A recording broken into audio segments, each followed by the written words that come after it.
नमस्कार, सलाम और जूले। मैं हूं सोनम वांगचुक लद्दाख से।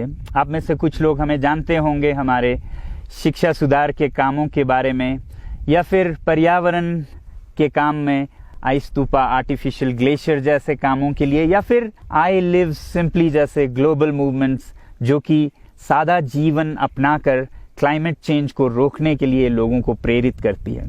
मगर दोस्तों, आज मैं इन चीज़ों के बारे में नहीं बल्कि आप लोगों को एक बहुत ही ज़रूरी संदेश देने के लिए आया हूं, जो कि चीन और भारत के बीच अभी जो टकराव और तनाव की स्थिति बनी है, इसके बारे में आपकी क्या जिम्मेदारी है। मैं लद्दाख में हूं और आप देख रहे हैं सिंधु नदी को बहते हुए यहाँ, और वो जो पहाड़ियाँ हैं उनके पीछे नुब्रा और चांगतांग के वो इलाके हैं जहाँ पर ये तनाव बढ़ता जा रहा है। हजारों सैनिक वहाँ ले जाए जा चुके हैं। सुनने में आया है चीनी वायुसेना के जहाज भी वहाँ तैनात किए गए हैं, और 1 घंटे पहले भारतीय वायुसेना के जहाज भी मेरे ऊपर मंडरा रहे थे। सामान्यतः जब सीमा पर तनाव होता है तो हम आप जैसे नागरिक ये सोचकर सो जाते हैं रात को कि सैनिक इसका जवाब दे देंगे।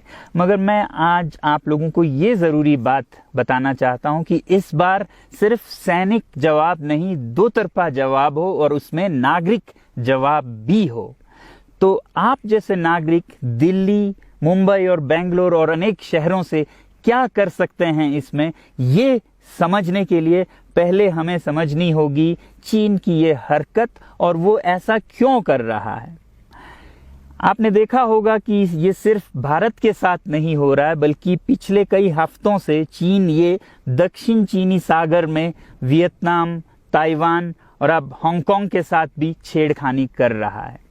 और मेरा ये विश्लेषण है कि वो ये सब किसी देश के साथ दुश्मनी के वजह से ज्यादा अपने अंदर की समस्याओं को सुलझाने के लिए कर रहा है।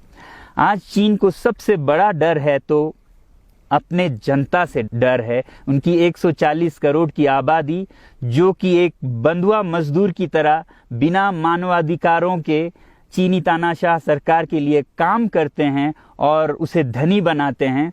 जब वो नाराज हो जाए तो फिर एक क्रांति की सी परिस्थिति बन पड़ती है, और इससे चीन बहुत डरता है। आज कोरोना के प्रकोप के बाद चीन में फैक्ट्रियां बंद हैं, एक्सपोर्ट्स बंद हैं और बेरोजगारी 20% तक बढ़ चुकी है। लोग बहुत नाराज हैं, क्रांति हो सकती है, तख्ता पलट हो सकता है। इसीलिए चीन पड़ोसियों से दुश्मनी करके अपनी जनता को अपने साथ जोड़ने में लगा हुआ है, और ये पहली बार नहीं कर रहा है। 1962 में जब भारत के साथ जंग की तो वो जंग भी उसने अपने जनता को संभालने के लिए की थी। तब 4 साल का अकाल और भूखमरी हुई थी, और इससे ध्यान हटाने के लिए ये जंग की थी।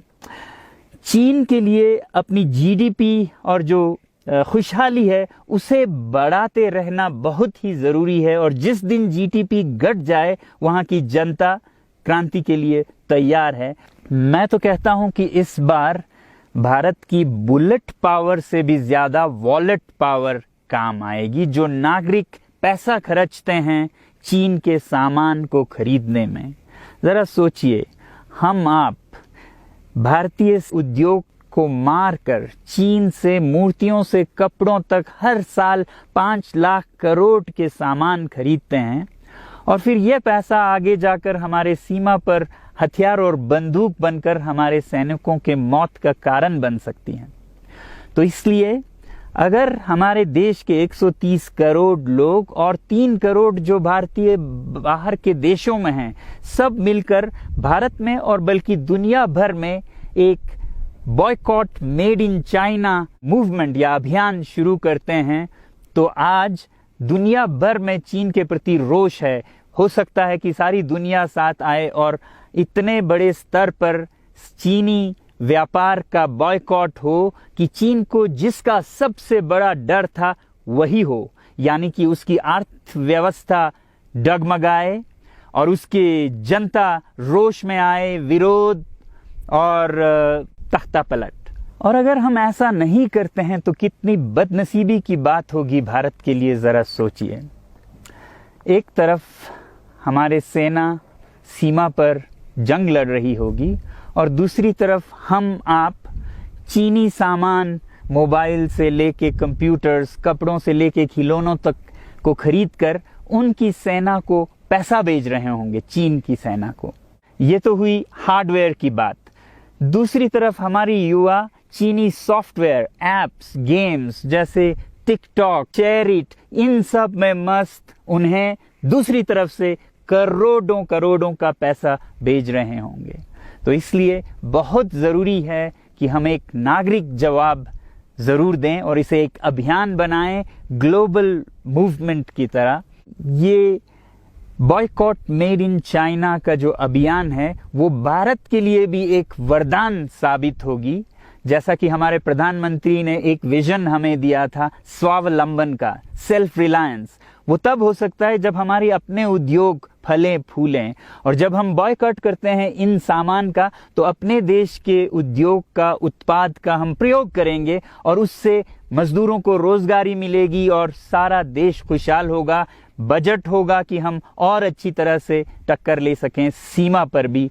तो इसके लिए मैं आप लोगों से अपील करता हूं कि जहां तक ऐप्स और सॉफ्टवेयर की बात है तो हमारे युवाओं को एक हफ्ते में उन्हें अनइंस्टॉल करना चाहिए। Boycott made in China, software in a week and hardware in a year.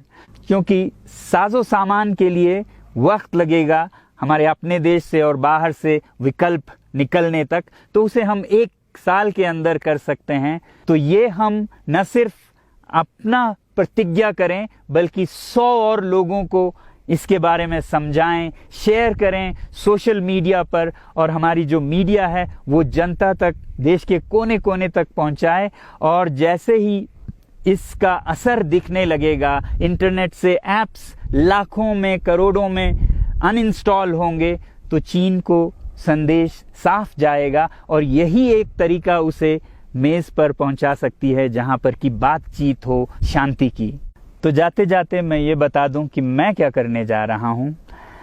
इस फ़ोन पर जो भी चीनी ऐप्स हैं उन्हें तो मैं 1 हफ्ते में हटा रहा हूं, बल्कि ये फ़ोन जो कि चीन में बना है इसे भी मैं 1 हफ्ते में अपनी ज़िंदगी से अलग कर रहा हूं। और 1 साल के अंदर हर वो चीज़ जिस पे मेड इन चाइना लिखा है उसे ज़िंदगी से निकालने जा रहा हूं।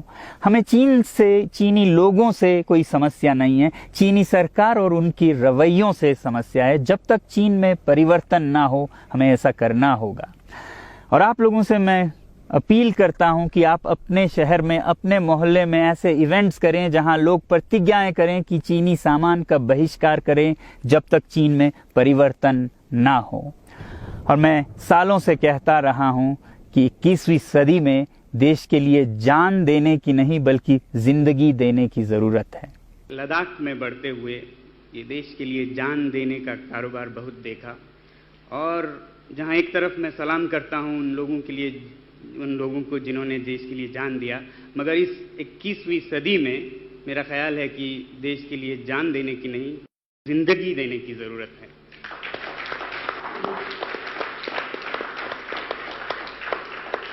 तो आप भी निभाइएगा अपना रोल। जय हिंद।